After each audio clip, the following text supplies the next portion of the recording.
last Saturday, I presented our work on genomic alterations in solid tumors according to the ESMO scale for clinical actionability for molecular targets, which is known as ESCAT. So our work was a prospective project run in patients included in precision medicine trials from Gustave Roussy, both MOSCAT and MATER studies that you might know.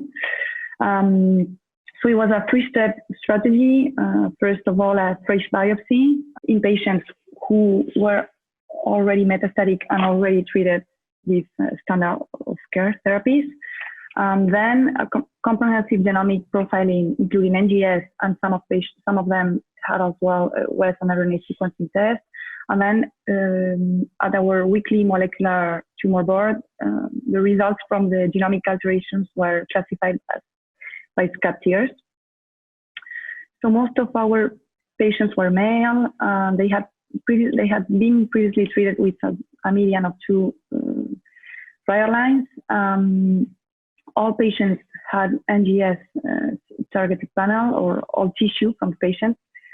And then some of them had Western RNA sequencing. Most patients had lung, GI-U, and there was a 10% of brain tumor patients, which is interesting as well.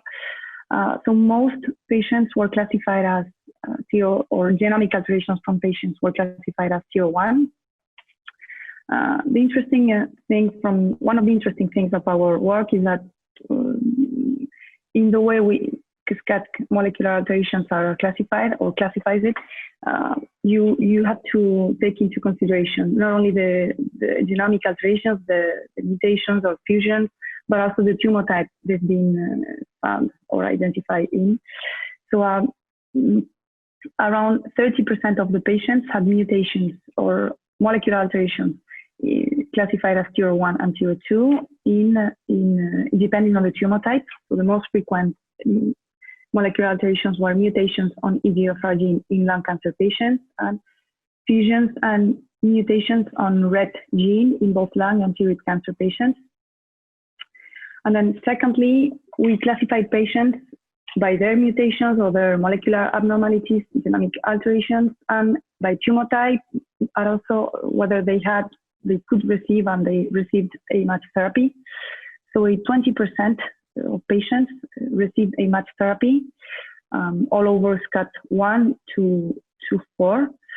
And these patients treated had molecular abnormalities or genomic alterations classified as tier 1, 65% of patients treated. And then these were mainly lung cancer patients and GI cancer patients. And this group of patients were treated with therapies already available, so and that are available on a routine basis. And the rest of the patients, so 35%, received therapies within clinical trials, and their molecular abnormalities were classified as tier 2, 3, and 4.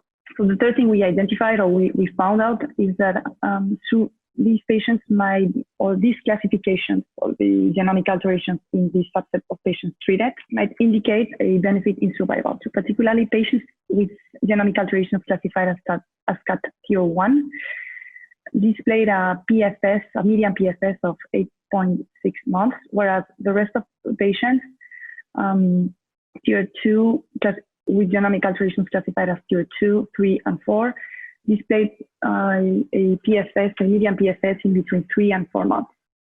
So these were a relatively small number, 73 patients, and most of them, 34, were classified as tier 1. So these numbers might be interpreted carefully, but I think this is really interesting to see how survival might be impacted.